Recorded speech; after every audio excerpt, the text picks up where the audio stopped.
Hi, it's Michelle Einstein Songbird Song. You said God wants me to write about my positive experiences. He wants me to write about feeling like a worthless piece of shit in childhood, yet in adulthood, rising as high as you can, working in the sky, walking on air, rubbing elbows with the richest, most powerful human beings on earth. The sky gods, airplane pilots. Oh, the sky gods are airplane pilots, captains. James Stewart, James Matlin Stewart, was an American actor and military pilot, known for his distinctive drawl and everyman screen persona. Stewart's film career spanned 80 films from 1935 to 1991. With a strong morality, he portrayed both on and off the screen. He epitomized the American ideal, Jesus, in the mid-20th century. That's from Wikipedia. He was on my flight. James Stewart was on my flight. I was flying the smallest aircraft, a Bach 111. Mr. Stewart came up to me, the first stewardess, and said, "I want to get off this plane." "We've left the airport," I explained. "Tell your captain James Stewart wants to exit this plane." I went to the cockpit door, took out my key, and unlocked the door. I said, "Captain, the actor, James Stewart, is on our flight. He wants to get off the plane." Mr. Stewart had followed me to the cockpit. He said, "Yes, Captain, I must get off this plane." The captain said to me, "Unlock the back door and let him off." I went to the wall control panel of the door, opened the compartment, pressed a toggle switch which lowered the stairs. Then I stepped aside, and Mr. Stewart walked down the stairs onto the tarmac near the runway. I never saw him again. Why James Stewart came to me in near panic, I, to this day, haven't been able to figure out. It remains the biggest mystery of my flying career. My job of writing a book about being an airline stewardess, as God suggested to me in plain English, write a book about you being an airline stewardess, means to Joe Friedman, after all I've told him, is for me to write about not having love as a child and finding love as an adult. God is love. Jesus Christ, now Josh Groban, said, "I and the Father are one," meaning I, Jesus, am God. And certain people can be gods too. How can I be like Jesus, God?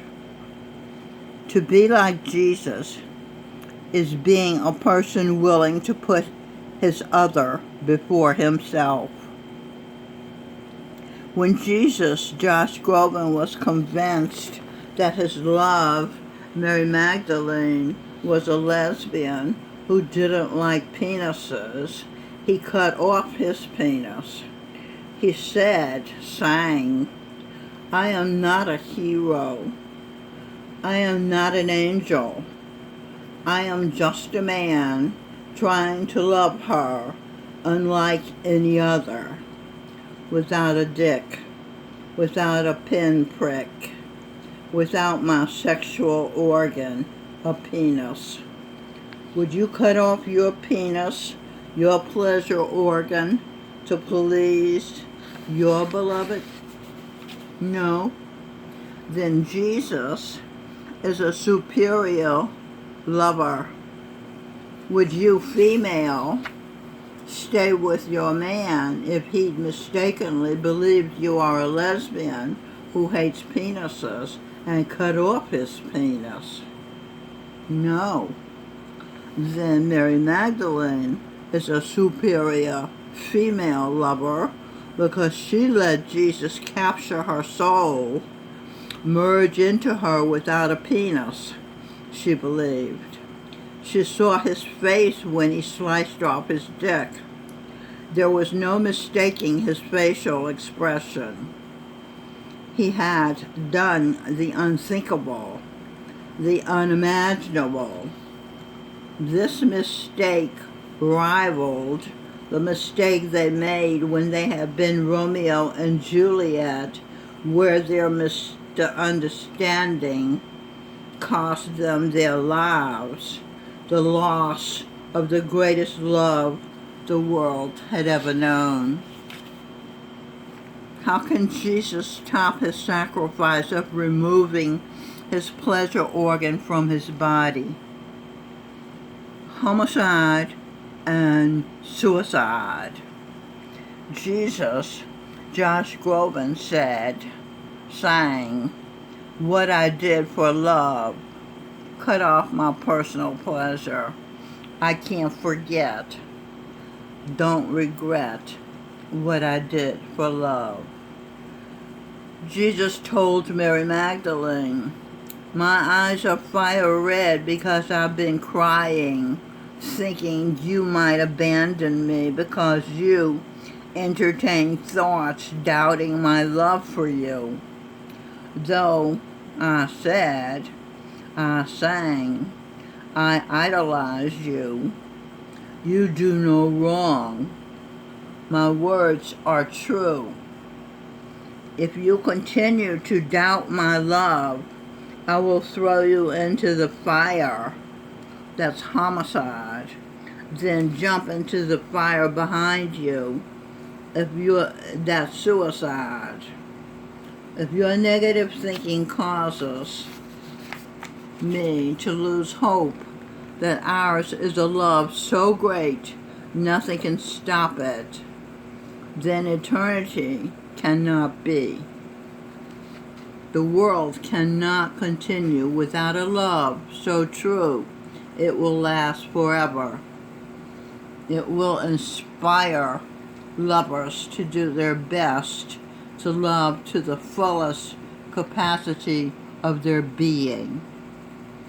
God told Mary Magdalene, if you want to be happy, you will think positive. He gave her the secret to happiness. Jesus Christ told Mary Magdalene, you will think positive and be happy, or you and I and the world will perish forever. I cannot bear to live without you.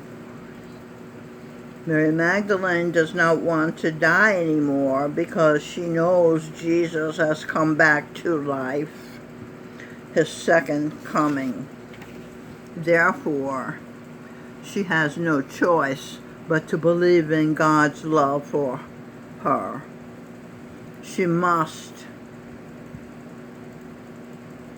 to keep hope alive, to keep God, Jesus, herself, and the world alive, become a gracious receiver of love like her father, Mr. Rogers. That is how Mary Magdalene became a positive thinker. Mrs. Norman Vincent Peale. Dr. Norman Vincent Peale is Jesus Christ, Josh Groban. Be happy or die and take the world with you. That is Mary Magdalene's charge. So you can see, since she doesn't want to die because Jesus is alive, her reason for living, she'll have to be happy. and be positive. And that's a hard lesson she had to learn. She keeps it uppermost in her mind. If I am not positive, my husband will kill me, himself, and the world. Therefore, I must be positive at all costs. And that's the end of this video. Thank you for watching.